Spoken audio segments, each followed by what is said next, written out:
Cuando una persona sueña, solo se puede dirigir hacia una dirección: pa'lante. Hay miles de historias, algunas de sacrificio, otras de riesgo, pero también de superación, y una de ellas podría ser la tuya. Inmigración, sueños, retos y triunfos. Bienvenidos al programa Pa'lante, mi gente, de la firma de abogados Vázquez Servi. Aquí estamos nuevamente con ustedes y bueno, ahí lo tienen. Vamos a hablar de la cancelación de deportación para las personas que están en el país de manera irregular o indocumentadas. Este es un tema muy importante porque sabemos que hay muchas personas que están ante el Tribunal de Inmigración y que tienen que defenderse contra la deportación. Vamos a hablar sobre qué es este proceso, qué exactamente son los requisitos. Pero antes de entrar a eso, una pequeña introducción de por qué este tema es tan importante. Primeramente, queremos explicar que el 15 de julio, la semana pasada, hubo un abogado en Arizona quien fue disciplinado básicamente por abusar del sistema de asilo político. El asilo se presta a veces al abuso, dado a que hay personas que van a un abogado o un notario y desafortunadamente le explican que deben de aplicar al asilo político para entonces causar que el gobierno le emita lo que es una orden de comparecencia, una notificación de comparecencia a la corte. Y el propósito de esto es simplemente para que la persona entonces esté en la jurisdicción apropiada para defenderse contra la deportación. Pero a veces lo que sucede es que muchas personas se sorprenden de que primeramente no sabían que el trámite era un trámite de asilo y segundo, se sorprenden que el caso no fue aprobado en la primera instancia, que es con USCIS, y que después ha caído la persona en trámite de deportación.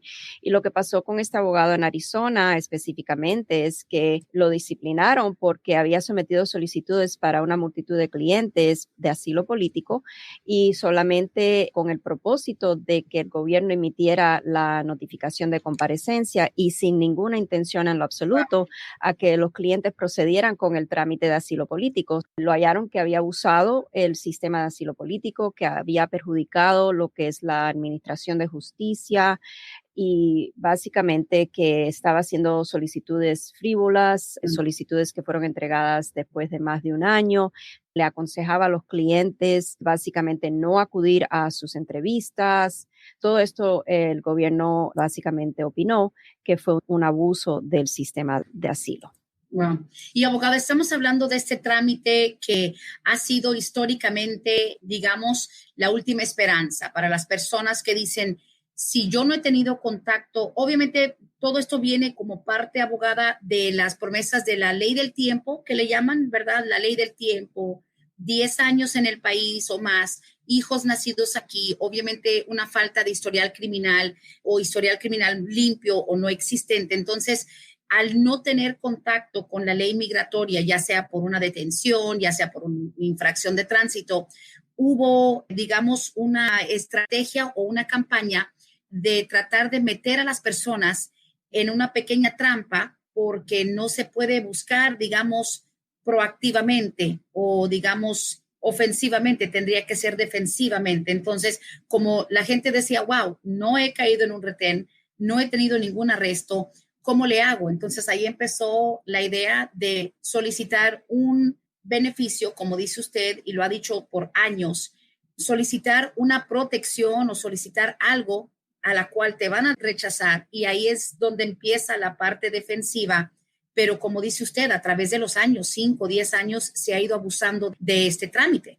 Correcto, y para eso es la presentación hoy día, porque queremos que las personas se den cuenta que no es tan sencillo como hacer una solicitud de asilo político y confiarse de que simplemente porque has recibido el permiso de trabajo, que ya todo está hecho, que está ganado el caso, no es tan sencillo y hay que tener en cuenta que vienen consecuencias después. Es muy común que los casos de asilo político sean referidos a la Corte de Inmigración. Eso es muy común. Ya estando en la Corte de Inmigración es como una pelota de nieve que va rodando desde arriba de la montaña hacia abajo y no hay cómo detenerlo. Ya está la persona en ese trámite, ya el daño posiblemente ya está hecho. Vamos a entrar a la presentación. Primeramente queremos explicar qué es la defensa contra la deportación, qué es la cancelación de deportación. Y esto específicamente es una ley que comúnmente en nuestra comunidad las personas le llaman la ley de los 10 años o la ley del tiempo. Hay muchos mitos conforme a lo que la persona puede pensar que específicamente es esta ley y vamos a hablar un poquito sobre eso. Muchas personas piensan que simplemente por tener hijos nacidos aquí en Estados Unidos o tener 10 años de vivir en el país y nunca haber tenido ningún inconveniente o antecedente penal, que esto es suficiente para hacer una aplicación a la cancelación de deportación. No es tan sencillo como simplemente hacer una solicitud por tener estos requisitos de tener hijos ciudadanos, tener 10 años viviendo acá y tener un récord limpio, que ya la persona entonces piense que puede hacer una solicitud y entregarla a inmigración para que le adjudiquen y le otorguen una residencia. ¿Dónde vienen los engaños en estos temas de cancelación de deportación? Casi siempre lo que escuchamos, ¿verdad?, de clientes que vienen ya desafortunadamente habiendo visto que el trámite no era el trámite que pensaban que iba a ser, que no era tan sencillo como simplemente aplicar y recibir la residencia. La persona a lo mejor acudió a un notario o a un abogado, escuchó a lo mejor de un amigo o alguien en la comunidad que ha recibido un permiso de trabajo porque el abogado hizo una solicitud y bueno, qué bueno, ¿verdad? Tiene el permiso de trabajo también le dio a la persona la posibilidad de obtener una licencia de conducir. Y aquí es donde hablamos del esquema, nosotros siempre lo hemos llamado de esta manera, es nuestra opinión, que es un esquema con el uso del asilo político como un vehículo para poder aplicar a la cancelación de deportación. Y desafortunadamente, con frecuencia lo que vemos es que cuando la persona hizo esa solicitud, no le explicaron exactamente cuáles eran las posibilidades de que esa solicitud iba a ser denegada por USCIS y referida a un juez de inmigración, donde entonces la persona ya estaría en trámite de deportación y tendría que defenderse contra la deportación. Y a veces la persona no tiene un caso muy fuerte para la cancelación de deportación, es un caso común y corriente, sí, a lo mejor la persona tiene hijos nacidos acá que son pequeños, menores de 21 años de edad, a lo mejor la persona tiene un récord limpio, la persona lleva ya 10, 20 años aquí en Estados Unidos, pero eso no es suficiente, los requisitos son bien difícil de comprobar y no solamente el tener estos requisitos va a ser suficiente. La mayoría de estos casos de cancelación de deportación requieren que la persona pueda establecer que va a ser o le va a ocasionar un perjuicio extremo y sumamente inusual a un familiar, a lo que vamos a hablar después de estos requisitos más a fondo, si la persona es deportada. La persona a veces se sorprende, primeramente, que no sabía porque el caso era de asilo político. A lo mejor el abogado tampoco le explicó que para aplicar al asilo político, por lo general, la persona tiene que hacerlo dentro del primer año de haber entrado a Estados Unidos la última vez. Y ahí también se presentan otros problemas y vamos a seguir con la presentación para poder explicarle cuáles son. Hablamos de la solicitud de asilo político y esto es un ejemplo y a lo mejor no se ve muy bien, pero quiero explicarle que esto recién fue algo que una consulta que yo tuve con una clienta que específicamente el trayectorio es todo lo que yo he explicado aquí hasta el momento, recibió esta notificación recién en junio de las oficinas de asilo político de Arlington, Virginia, donde le están diciendo a ella que la solicitud de asilo político fue entregada después del año de ella haber entrado a Estados Unidos la última vez y que la solicitud en realidad no califica porque ella no ha demostrado que existe una excepción del requisito de haber aplicado dentro de ese primer año y le están exigiendo que o decida proceder a una entrevista con las oficinas de asilo o no hacer nada y esperar a que las oficinas de asilo político la pongan en trámite de deportación. Y aquí está en esta segunda hoja, he marcado que si no decide retornar esta solicitud, que la van a poner en trámite de deportación. Es más, esta notificación lo que le está pidiendo a ella es que decida no tener una entrevista de asilo y simplemente que la pasen a un trámite de deportación. ¿Por qué? No pudo establecer durante la solicitud de que caía dentro de esa excepción de aplicar al año. Pues estamos hablando, abogada Bárbara, de que prácticamente ya se empezó a rodar la pelota hacia una deportación que se supone te van a poder defender por los criterios que usted ya había mencionado, los requisitos, pero tengo el temor y solo quiero aclarar, la palabra esquema en realidad, en inglés scheme y esquema en español, poquito distinto porque dicen esquema, realmente en español esquema para muchas personas, para la mayoría, es un formato, sí es algo establecido, pero creo que scheme en inglés más bien sería, la definición que estamos buscando es engaño, porque un scheme en inglés, it's a scheme es cuando alguien te promete algo que es bajo engaño. Y esquema, en español, esquema significa un protocolo ya establecido. Quiero aclarar eso, porque sí, la traducción literal de esquema en español es el protocolo que sigues para lograr un propósito, pero scheme en inglés es algo que se hace bajo engaños o mintiéndote. Entonces sí quiero aclarar que no solo es un protocolo, porque sí existe, abogada Bárbara, el protocolo del asilo político existe, pero para el 95% del inmigrante que no lo hizo como se supone dentro del tiempo, realmente cuando un abogado te promete asilo político, aunque sea con el fin de provocar la deportación, es un engaño, es algo que se está haciendo bajo una mala representación. Solo quería aclarar la diferencia entre lo que estamos hablando, porque en español esquema es realmente un protocolo que se sigue, pero quiero que la gente entienda que la preocupación de Vázquez y de Cervi siempre ha sido que la gente no se deje llevar porque les prometen un beneficio automático. Estamos hablando de miles y miles de inmigrantes a quienes les han dicho, abogada, mira, vamos a pedir el asilo político, te van a rechazar, eso ya lo sabemos, y cuando te empiecen a deportar, ahí es donde entra la magia que en realidad no existe. Exacto. Esto se veía mucho también en la era de Obama. ¿Por qué? Porque en ese tiempo, cuando estaba Obama de presidente, hubo unas categorías que él implementó para ejercer o ejecutar, mejor dicho, la ley de inmigración contra personas que eran consideradas prioridades. Los abogados que se involucraron en hacer las solicitudes de asilo político lo hacían con el propósito de que, ok, la persona va a caer en trámite de deportación, pero ahí básicamente vamos a lograr el cierre administrativo del caso bajo lo que es prosecutorial discretion, que vamos a pedirle al gobierno que ejerza su discreción favorablemente y que cierre el caso administrativamente. Y entonces la persona lograba un permiso de trabajo porque ya estaba la solicitud de cancelación de deportación introducida y podía continuar con ese trámite. Pero hoy en día, los casos que van a caer y bajo esta administración, los casos que han caído ahora en trámite de deportación, no corren con esa suerte. No corren con esa suerte. ¿Por qué? Porque ya cuando estaba Sessions, el procurador general o ex procurador general, él quitó la posibilidad o la autoridad de la corte en otorgar lo que es el cierre administrativo del caso. Muchas personas ahora se ven en la situación de que no tienen otros recursos, que tienen que proceder con su trámite y tratar de defenderse lo mejor posible contra la deportación. Pero sí, muchas gracias, Brenda, por aclarar ese punto de scheme y esquema y las diferencias. Sí, definitivamente en inglés tiene una connotación negativa. Sí, sí. Y no necesariamente le estoy diciendo que los abogados que hicieron esto, todos los han engañado a sus clientes. Si el caso tenía mérito para el asilo político, tenía mérito y a lo mejor caía dentro de una excepción para explicar al gobierno por qué no aplicó dentro de ese primer año, ok, eso es diferente.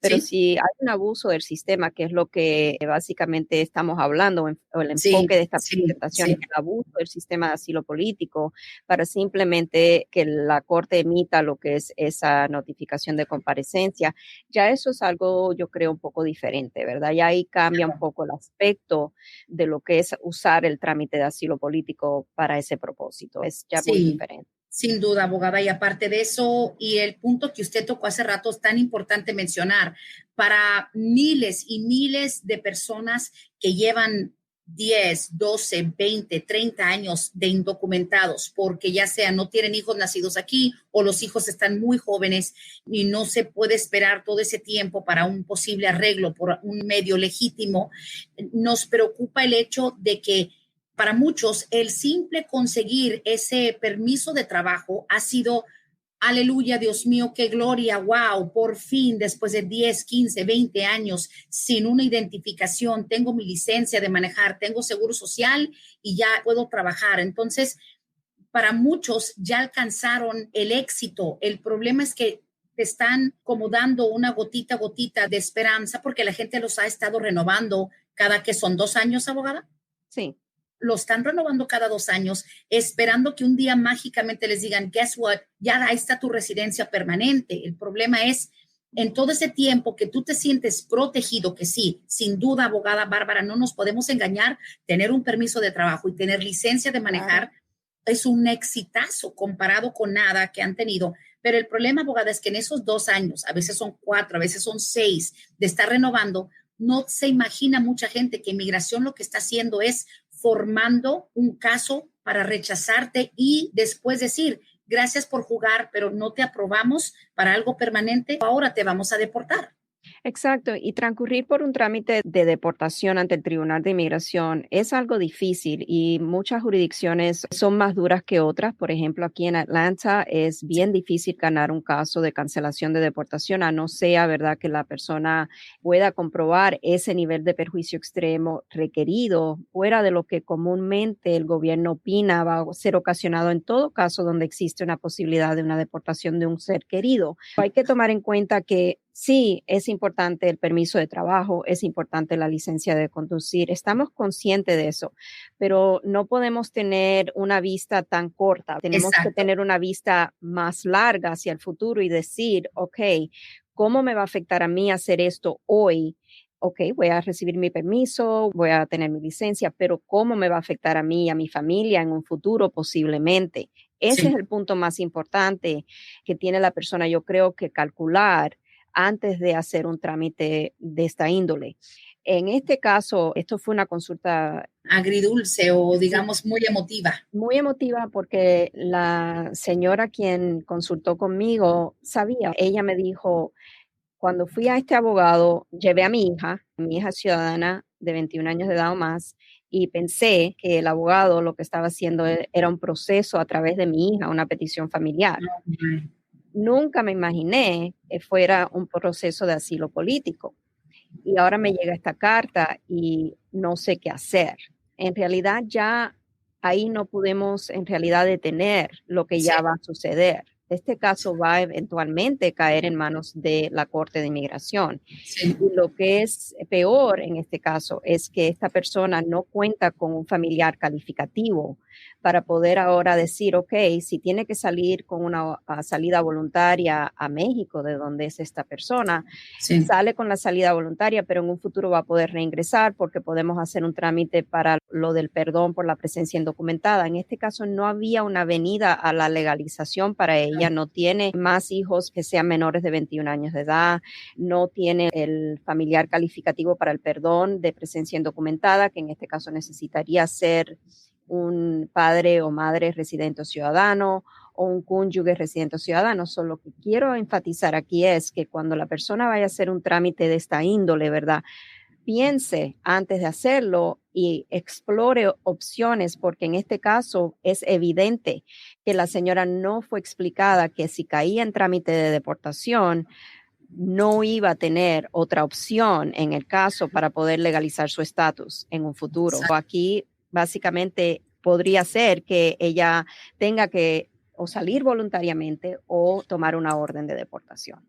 Qué terrible. Ahora, antes de que continúe, nada más para resumir un poquito, para la persona que dice, bueno, mientras tanto yo quiero tener mi protección, aunque sé que el asilo político no es el camino correcto, yo quiero mi protección mientras que, por ejemplo, mi hija se haga, digamos, de la edad para pedirme. Mucha gente dice, no importa, 2, 3, 4 años, mi hija tiene o mi hijo tiene 19. En estos 3 años, en lo que mi hijo cumple los 21, déjame yo lograr o adquiero, aunque sea el permisito de trabajo, y después, cuando ya mi hijo cumpla 21, les digo al gobierno, ok, ahora quiero cambiar, ya no quiero esperar un asilo político, ahora me va a pedir mi hijo o mi hija. ¿Eso funciona así?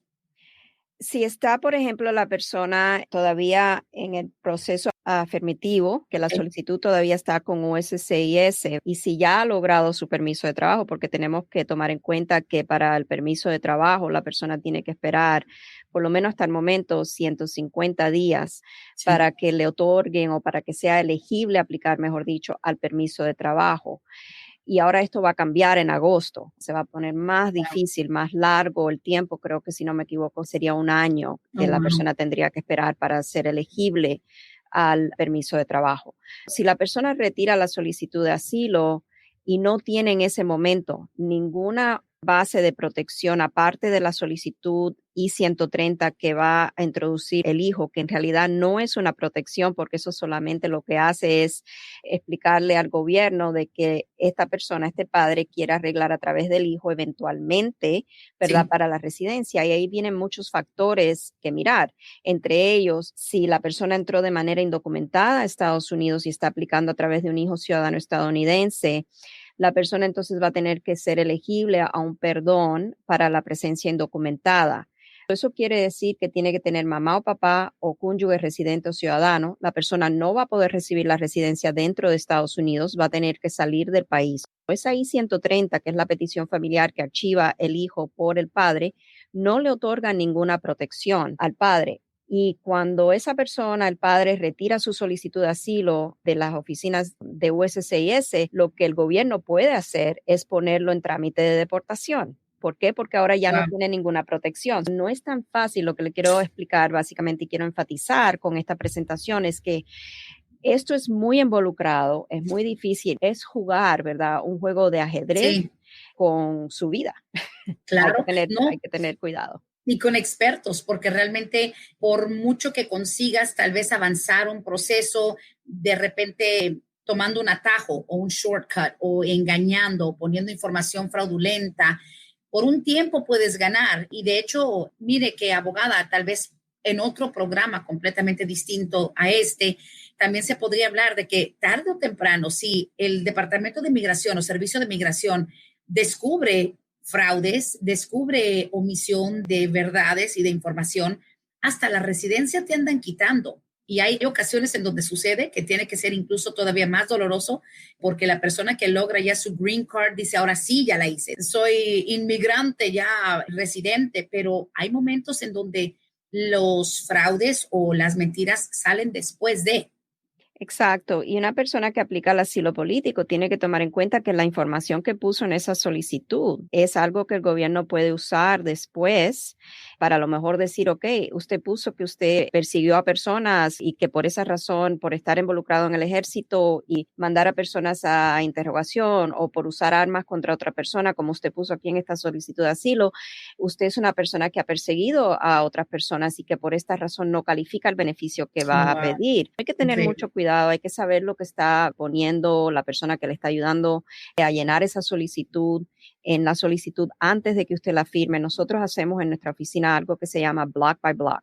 Eso quiere decir que todas las solicitudes que van entregadas a inmigración, vamos renglón por renglón con el cliente, donde el cliente está ahí viendo y está básicamente validando que la Sí, información que hemos puesto es correcta. Si es una pregunta que simplemente es un sí o no, si ponemos no, que el cliente entienda lo que está pidiendo la solicitud y que la sí. respuesta no es la correcta. Es un proceso simplemente para la protección del cliente y también para nuestra protección. Y ahora vamos a explicar básicamente cuáles son los requisitos para aplicar a la cancelación de deportación. Esto es muy importante. Básicamente, para una persona que se encuentra indocumentada en Estados Unidos, el primer requisito es estar en trámite de deportación. Ya hemos hablado, ¿verdad?, al inicio de esta presentación, de que no se puede aplicar simplemente hacer una solicitud de aplicar con inmigración a la cancelación de deportación con USCIS. La persona tiene que estar dentro ya de la jurisdicción del Tribunal de Inmigración y ser considerado inadmisible a Estados Unidos, que a lo mejor la base de inadmisibilidad es tan sencilla como que la persona entró de manera indocumentada a Estados Unidos. Hay otros requisitos y estos son los requisitos de tener 10 años de presencia física y continua en Estados Unidos antes de la fecha del documento acusatorio, lo cual le voy a presentar cómo luce ese documento acusatorio. También tener buen carácter moral, y carecer de historial penal por ciertos delitos. Es muy importante en el tema del buen carácter moral hacer una pausa para explicar que esto tiene mucho que ver también con las declaraciones de impuestos que hace la persona. Cuando una persona está ante el Tribunal de Inmigración y quiere presentar su caso de cancelación de deportación, no solamente es no tener antecedentes penales, es también haber cumplido con la ley en este país. Y una gran parte de eso es que el juez de inmigración siempre va a querer ver que la persona ha cumplido con su deber de declarar sus ingresos, declararlos apropiadamente en la categoría correcta, si está casado como casado, etcétera. Y también no poner dependientes de más. En muchos de estos casos, cuando vamos a defender a una persona a la cancelación de deportación, vemos que hay que hacer enmiendas a las declaraciones de impuestos y entonces ahí se presentan a veces complicaciones porque la persona entonces debe dinero al IRS y tiene que entonces hacer un plan de pago y a veces los jueces no le agrada mucho el hecho de que la persona solamente ha arreglado sus impuestos porque ahora se encuentra en agua caliente. Right? Sí, es verdad. Wow. El requisito más difícil, aquí lo enfaticé y lo puse solo porque esto es muy importante. Este es el requisito donde la mayoría de los casos de cancelación de deportación fallan. Sí. Es demostrar que le va a ocasionar un perjuicio extremo, es sumamente inusual a lo que es un cónyuge, a un padre o madre o a un hijo menor de 21 años de edad y esos familiares tienen que ser los residentes o ciudadanos. No es suficiente simplemente entrar a la corte y decir, ok, mi esposa se va a quedar con mis hijos ciudadanos que tienen 10 o vamos a decir son menores de 21 años de edad y va a tener la economía de la familia, va a ser afectada severamente porque yo soy la única persona que aporto a la economía familiar. ¿Por qué eso no es suficiente? Porque históricamente el gobierno ha tomado la posición de que eso simplemente es algo que sucede en todo caso donde existe una deportación, va a haber perjuicio extremo, ¿verdad? Sí. Va a haber algo que va a afectar a la familia, va a haber el perjuicio emocional, el perjuicio psicológico. Usualmente para ganar los casos de cancelación en nuestra experiencia, lo que vemos es que debe de ir más allá de lo que es comúnmente un factor que va a afectar a la familia, debe de ser algo como, por ejemplo, si hay un hijo que está enfermo, que requiere a lo mejor una atención médica continua, a veces de por toda la vida. Estamos hablando que a lo mejor esos casos ya salen de lo que es normal o comúnmente considerado los factores comunes en estos casos. Ya se eleva a otro nivel el caso. Muchas personas a veces tienen un hijo quien tiene autismo, ¿verdad? Sí. Y lo que hemos visto hace ya unos cuantos años es que el autismo es algo que se ha vuelto desafortunadamente algo común en el país. Sí. Y dado esto, a veces tenemos que presentar el caso de otra manera. ¿Qué nivel de autismo tiene el hijo? ¿Es autosuficiente? ¿Va a tener a lo mejor un problema de autosuficiencia para toda la vida? Dependencia hacia el padre o la madre que está en proceso de deportación. Siempre hay que presentar, obviamente, el caso en la luz más favorable para el cliente y esos factores de daños psicológicos, daños porque hay un familiar enfermo, son factores que tienen que ser enfatizados, tienen que ser bien analizados y bien presentados ante el Tribunal de Inmigración. Y aún teniendo todos estos requisitos en orden, el juez siempre tiene la discreción de aprobar o de negar el caso.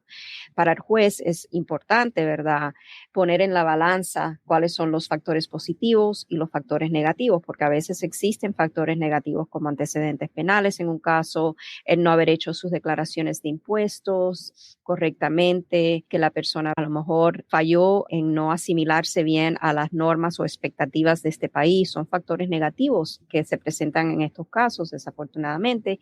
Y entonces el juez va a balancear eso con, por ejemplo, el tiempo de larga duración que tiene la persona en el país, que tiene vínculos comunitarios y familiares aquí en Estados Unidos, ha aportado a la economía del país durante el tiempo que ha estado aquí y que ha cumplido con sus declaraciones de impuestos, porque obviamente no todos los factores negativos que estamos viendo aquí van a aplicar a todos los casos. Claro.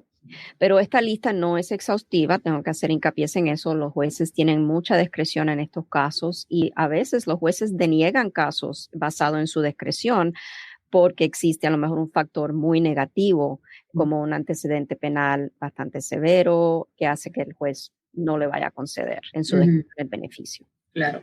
Y estas no son listas exhaustivas, hay otros factores más, por supuesto. Vamos entonces a seguir con la presentación. Queremos básicamente explicar cómo es que la persona va a aplicar a este beneficio de cancelación de deportación y nuevamente hacemos énfasis en que la jurisdicción es exclusiva con el juez de inmigración. Si no está en trámite de deportación, la persona no va a aplicar a la cancelación de deportación. Hay una excepción a eso y es bajo la ley NACARA y eso aplica en muy pocos casos, que sería tema para otro día. La notificación de comparecencia es lo que pone a la persona en trámite de deportación ante el juez de inmigración y contiene ese documento, vamos a enseñarle un ejemplar en un momento, contiene los datos de la persona, las alegaciones, por ejemplo, la fecha, lugar y manera de entrada de la persona a Estados Unidos. También tiene que explicarle los motivos legales de la base de inadmisibilidad, la fecha y la hora de la audiencia y también darle los avisos qué sucede si no asiste o comparece a su audiencia.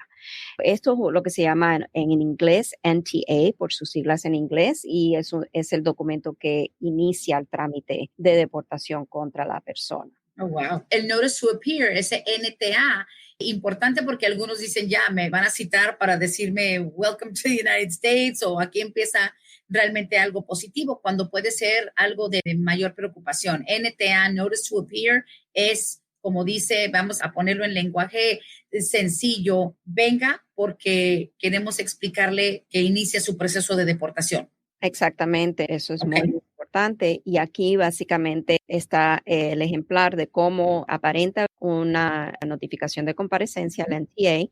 Va a tener el nombre de la persona, va a tener el número de registro de extranjería de la persona, arriba donde está la letra A. Entonces el gobierno va a indicar las alegaciones contra la persona, cómo entró la persona a Estados Unidos y cuál es la base de inadmisibilidad de la persona por el cual el gobierno está buscando deportar a la persona del país. Y entonces la persona tiene que responder cuando aparece con abogado o sin abogado a su audiencia. La primera audiencia, el juez de inmigración en realidad le va a preguntar a la persona si admite las alegaciones o si las refuta. Y es muy importante estar preparado para esa primera audiencia. Si la persona va a la primera audiencia y a lo mejor va solo sin un abogado, los jueces pueden darle lo que es una prórroga de su audiencia, a veces no muy larga, a veces se la dan larga, pero les recomendamos por lo menos entender, tener una consulta con un abogado y entender cuáles son esas alegaciones que le están haciendo para que la persona por lo menos pueda definir si va a conceder que sí, están en lo cierto, si hay algún error cometido en la notificación de comparecencia, entonces un abogado puede refutar la validez de la notificación de comparecencia ante el tribunal. Es muy importante estar consciente de esto. ¿Cómo va a responder la persona a las alegaciones? Primero que nada, como le explicamos, acudir a su audiencia. Eso es muy importante porque si no acude a su audiencia y simplemente ya deja por hecho el caso, entonces el juez tiene el poder bajo la ley de introducir lo que es un dictamen de deportación en ausencia. Cuando la persona se presenta a su audiencia, admitir o denegar las alegaciones, conceder o refutar los motivos legales de inadmisibilidad que el gobierno está alegando, aplican a su caso, y entonces también va a tener una oportunidad de informarle al tribunal sobre qué alivio contra la deportación va a pedir. Y es aquí, por ejemplo, si la persona califica a la cancelación de deportación, donde oralmente puede decirle al juez, voy a aplicar a la cancelación de deportación. Puede haber un diálogo entre el juez y la fiscalía del gobierno para saber, ok, cuándo entró a Estados Unidos exactamente, si tiene hijos o cónyuge, residentes o ciudadanos. Esta información todo puede salir a la luz durante esa primera audiencia con el juez de inmigración. Y la solicitud entonces se prepararía y se introduciría para que entonces ya el juez le otorgue lo que es una audiencia ya más privada e individual para escuchar su caso. Claro.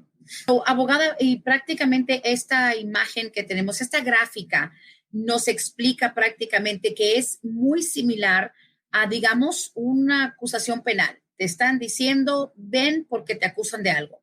Y el segundo punto, las alegaciones, X por la entrada, por el tiempo, por lo que sea. Y el tercer punto, obviamente, refutar los motivos de la inadmisibilidad, por qué no puedo arreglar, por qué se me está negando un beneficio, y después decirles, ok, listo. Entonces, basado en lo que me dice el juez o la fiscalía, pienso buscar cierto alivio. Busco la ruta o o el camino que voy a tomar está basada en lo que me acaban de decir. Exacto. Es muy importante en el punto de conceder o refutar los motivos legales. En la mayoría de los casos se va a conceder si está correcta esa alegación, y la alegación usualmente estamos buscando, para ponérselo bien sencillo, estamos buscando deportarlo porque entró de manera indocumentada a Estados Unidos.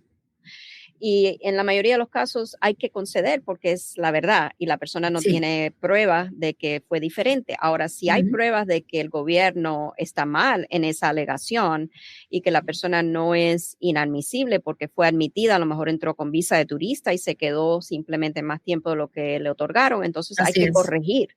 El gobierno entonces tiene que corregir lo que es la notificación de comparecencia porque hubo un error y podemos refutar en ese momento esa alegación. Pero recuerden que para ser elegible a la cancelación de deportación como persona indocumentada en Estados Unidos, la persona tiene que ser inadmisible a Estados Unidos por una razón u otra. Siempre por esto es importante que un abogado analice el documento acusatorio para poder determinar si el documento y el contenido está correcto y proceder a admitir o denegar o conceder o refutar. Claro, abogada, y es importante también hacer nota y de verdad importante aclarar. Mucha gente, abogada Bárbara, dice, pero ¿por qué me están queriendo deportar? ¿Es porque manejé sin licencia? ¿Es porque tengo un cargo por algún asunto, digamos, violencia doméstica, por un DUI? No, hay que entender que la primera alegación, y mire que tal vez en otros países no te dan ni siquiera todo este debido proceso. El simple hecho de tener un protocolo que se respeta ya pone a Estados Unidos en otro nivel, pero importante que la gente sepa, si estás en un proceso de deportación, la primera alegación es porque entraste de manera irregular. En la mayoría de los casos, obvio, las personas que entraron con visas es muy distinto, pero en un gran porcentaje de las personas que cruzaron una frontera sin ninguna inspección, muchos tienen la idea, me están deportando porque pedí DACA, me están deportando porque pedí asilo político, me están deportando porque manejé sin licencia. No, quieren tratar de deportarte porque estás de manera irregular o indocumentado. Esa es la primera base. Como dice usted, no puedes negar el hecho, tienes que conceder el hecho de que sí, yo entré sin papeles. Esa es la primera base. Pero aquí es donde viene el trabajo de firmas de abogados como ustedes que dicen, sí, espérense, mi cliente entró ilegal, sí, o indocumentado, pero ahora pasa esto, tiene X años aquí, tiene sus hijos nacidos aquí. Entonces, ustedes forman la base sobre la cual podría la persona evitar la deportación, pero no te están necesariamente deportando porque manejaste sin licencia o porque solicitaste algo. Te quieren deportar por lo más básico, porque tu estatus no es regular. Right, exacto. Y el hecho de tener esa intervención con las autoridades del condado, ¿verdad? Sí. Por manejar sin licencia o el DUI, eso es lo que básicamente resultó en el contacto con las autoridades de inmigración. Pero inmigración en realidad en estos casos de inadmisibilidad va a alegar la base de inadmisibilidad, que en la mayoría de los casos es la entrada indocumentada al país. Sí. No va a alegar el DUI, no va a alegar el robo en la tienda. Eso sucede y esas alegaciones de los delitos penales sí surgen en casos donde la persona es residente permanente, por ejemplo, y ha cometido un delito que hace que ponga a riesgo su residencia. Entonces, en esa situación, el gobierno puede iniciar trámite de deportación contra el residente, alegando que la razón por la cual va a ser o le buscan la deportación y quitarle la residencia es por el delito cometido. Pero Listo. ya eso es otro tema. Tiene sentido, sí. Ok, vamos a proceder aquí con la presentación y ya básicamente estaríamos casi al final de la presentación. Y en este caso, obviamente, la meta de lo que es la solicitud de la cancelación de deportación no debe ser simplemente el permiso de trabajo. Cuando la persona aplica a la cancelación de deportación, va a recibir un permiso o ser elegible para recibir un permiso de trabajo en la categoría C10 durante el transcurso que esté pendiente su solicitud. Ahora, lo que queremos eventualmente es la residencia y un dictamen favorable ante el Tribunal de Inmigración conlleva a la residencia permanente si el caso es otorgado, si le aprueban la cancelación de deportación. Un dictamen negativo ocasiona que la persona entonces tenga que decidir si va a apelar o no la decisión del juez de inmigración. y usualmente esa apelación o la notificación de apelación tiene que ser introducida a la Junta de Apelaciones de Inmigración 30 días después del dictamen del juez. ¿Okay? Tiene que ser dentro de esos 30 días. Si es más allá de los 30 días, la apelación puede ser rechazada y entonces entraría un dictamen de deportación. Yo creo, Brenda, que lo que me ocasionó hacer esta presentación más bien es porque hablamos sobre el tema de cancelación de deportación casi siempre en todos los episodios que tenemos con Oxígeno Radio, en Palante Mi Gente. También esto que sucedió la semana pasada con el abogado que fue disciplinado por lo que el gobierno estima fue el abuso del sistema de asilo político. Es muy importante. Y también a raíz de la consulta que tuve desafortunadamente con la señora que expliqué aquí que recibió esa notificación de las oficinas de asilo diciéndole, si no quieres la entrevista porque no eres elegible y no me vas a poder comprobar que caes dentro de la excepción de aplicar dentro del primer año, entonces básicamente vamos a trasladar el caso automáticamente al juez de inmigración para que tengan consciente y sean conscientes de que estos casos en realidad resultan en ser referidos al Tribunal de Inmigración. No es tan fácil como hacer su solicitud de asilo, que le caiga el permiso y que ya todo esté listo. No es así. Abogada, el simple concepto, y me gustaría que este programa, como siempre han sido, pero que dé ese golpe, ese impacto como de una buena vez, ¿no? Y por eso el interés de que la gente lo comparta y que de hecho se siga repitiendo este episodio en particular. Abogada, para miles, yo me atrevo a decir que para millones de personas indocumentadas, la frase cancelación de deportación les suena como el tesoro, ¿no? Esa es la meta, porque nadie quiere ser deportado, pero tan solo la frase cancelación de la deportación ya nos indica que eso no es como si fuera una flor detrás de una ventana de cristal. Eso no está simplemente para que rompas un cristal y que lo agarres. Para llegar a un tipo de proceso como ese, abogada, en realidad tienes que entrar en un periodo de riesgo. Tienes que estar en riesgo de deportación para que te cancelen la deportación. Pero hoy en día la gente dice, oye, no hay algo que yo pueda hacer sin que yo me tenga que meter en la deportación para yo tener papeles. Y la cancelación de la deportación literalmente sí luce como, digamos, una persona que se está muriendo de sed y hay un vaso de agua, pero hay un cristal. Y esa gente dice, ¿cómo le hago para romper ese cristal y para buscar un vaso de agua que yo me estoy muriendo de sed? Literalmente la cancelación de la deportación para millones de indocumentados es la única manera de acercarse a una posibilidad. Entonces, ¿cuál es la mejor forma de lograrlo? Exacto. La cancelación de deportación, Brenda, es algo que la persona ya estando en ese trámite de deportación y exclusivamente estando en el trámite de deportación y no tener ya otra opción y necesita defenderse contra la deportación, aplica a la cancelación de deportación siempre y cuando tenga los requisitos estatutarios para hacerlos. Porque ¿qué pasa si a lo mejor el documento acusatorio, que es un punto muy importante, fue entregado a la persona y en la fecha del documento acusatorio solamente ha cumplido 9 años, 6 meses aquí en Estados Unidos? Ya este documento acusatorio corta el tiempo hacia los 10 años. La persona entonces no puede ni comprobar que cumple con el primer requisito estatutario, que es el requisito de los 10 años de presencia física y continua en Estados Unidos. No se puede romper una ventanilla y agarrar la cancelación de deportación. Tiene uno que estar ya en trámite de deportación y lanzar esto como una defensa siempre y cuando tenga cada requisito estatutario.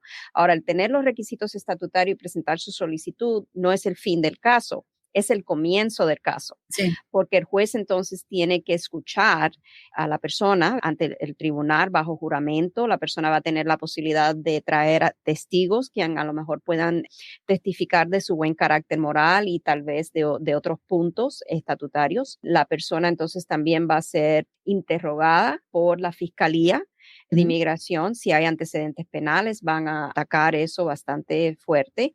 Si hay problemas con, a lo mejor que se está debatiendo si tiene los 10 años o no, porque a lo mejor Sí, salió del país, etcétera. Esos son puntos que el juez va a escuchar durante todo un proceso. Y a veces estos casos son bien lentos, a veces se demoran años para ser adjudicados. Pero sí. sí, no hay una manera de simplemente hacer una solicitud no estando en trámite de deportación. Claro. Abogada, tenemos unas cuantas preguntas que quisiéramos aprovechar antes de que se termine nuestra transmisión. Quieren saber acerca de, dice aquí, tengo un sobrino que había entrado ilegal en el 2007. Creo que en ese tiempo él no solicitó DACA, dice, después él se salió y entró con visa de turista después. ¿Él califica para DACA ahora? Tiene que haber estado continuamente en una fecha límite del 2007, si no me equivoco, déjeme ver, creo que es el 15 de junio. A veces depende la salida si fue breve, inocente, cuándo reingresó. Tendríamos que mirar a ver exactamente si a lo mejor rompió lo que es la continuidad de la Oh, sí, presencia física requerida. Esto lleva a un análisis específico. No me gustaría decirle sí. sí o no sin No, tener claro. una consulta más profunda. Claro, pero hay que recordar que con todo y las preguntas de DACA, que ya nos movimos un poquito de la cancelación de la deportación, porque es el tema del momento, el DACA y de que se haya restaurado. Hay personas, de hecho, ayer me tocó referir a una persona que dijo, bueno, yo entré hace 8 años, dice, yo tenía, creo que la persona viene de Guatemala, dijo, yo entré en el 2012, dice, y yo tenía 11 años.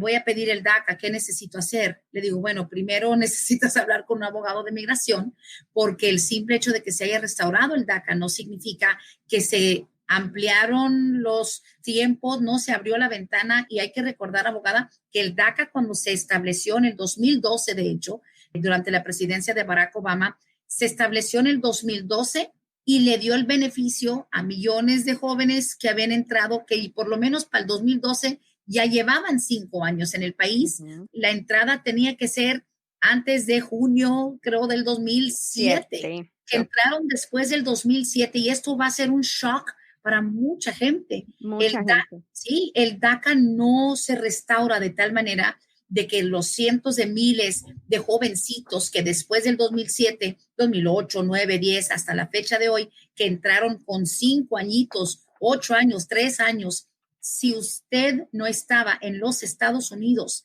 antes de junio del 2007 y si usted no era menor de 16 cuando entró, el DACA lamentablemente no lo va a poder aprovechar. Correcto, tiene que haber un cambio en el DACA conforme a estos requisitos.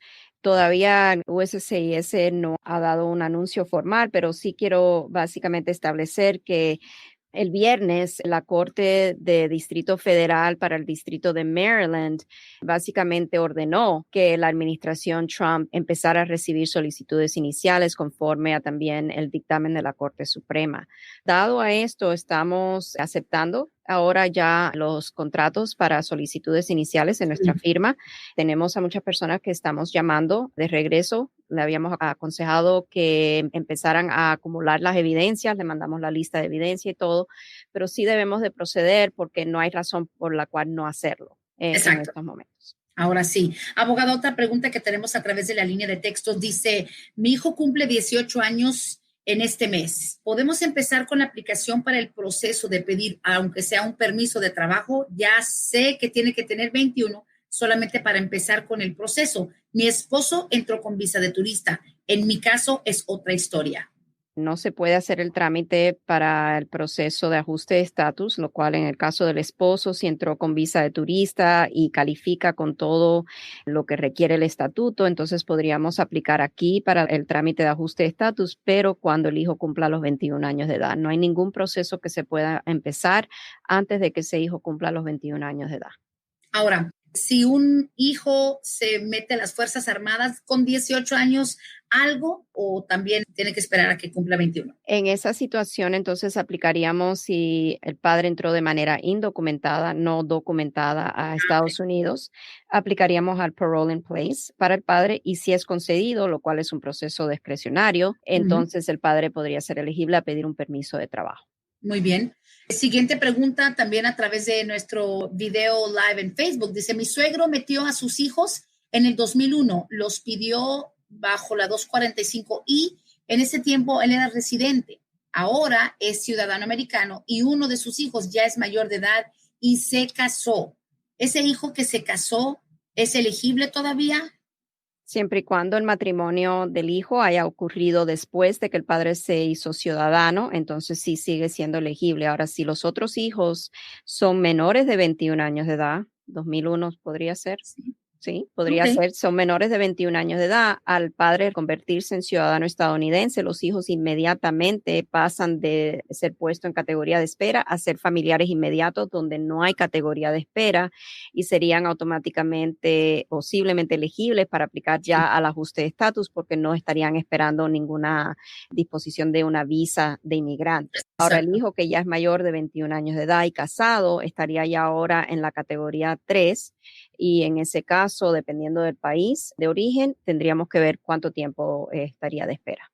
Listo. Siguiente pregunta dice, Brenda, pregúntale por favor a la abogada, ¿por qué hacen tanto énfasis en el lugar de entrada, cuál frontera y también piden todos los domicilios que ha tenido la persona? Por ejemplo, yo entré hace 24 años y he tenido muchos domicilios. He vivido en varios estados. California, viví en Iowa y ahora que estoy aquí en Carolina del Norte. ¿Por qué es tan importante? ¿Por qué es tan importante que sepan a través de cuál frontera? Si entraste en Brownsville, si entraste en Arizona, California, ¿y por qué los domicilios?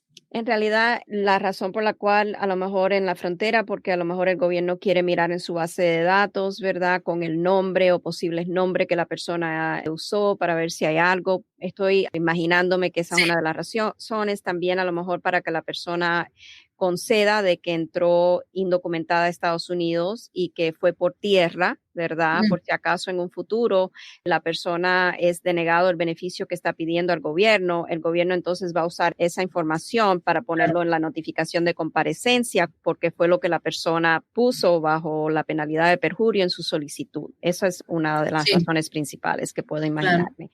Lo de las direcciones, en realidad usualmente la persona, dependiendo del proceso, va a tener que poner los 5 años previos de direcciones o 10 años previos de direcciones. A veces la persona no recuerda exactamente la dirección y ahí tenemos que hacer lo mejor posible, a lo mejor poner la ciudad y el estado y más o menos una aproximación de qué año a qué año, no necesariamente las fechas exactas.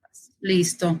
Importante. Y mire, abogada, vamos a reservar algunas de las preguntas para la próxima semana y cuando guste, ya sabe, estamos a la disposición y nada, estamos a la orden. Claro que sí. Y rapidito, 30 segundos, ¿cómo están manejando las consultas? Sabemos que con la emergencia de salud global, digamos, han modificado un poquito su proceso. Hay gente que está esperando una visita en persona, pero cuéntenos las maneras en las que ustedes pueden seguir atendiendo. Estamos atendiendo todavía por teléfono. Ustedes están conscientes de que ha surgido mucho lo del COVID-19. Sí tenemos un equipo paralegales y también administrativos que van a la oficina.